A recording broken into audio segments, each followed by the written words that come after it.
ఒకటయ్యే వేళనా వైభోగం కళ్యాణం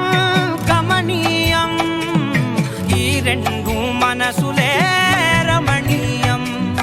ముడే ముళ్ళట ముడి పడుతుంటే ముచ్చట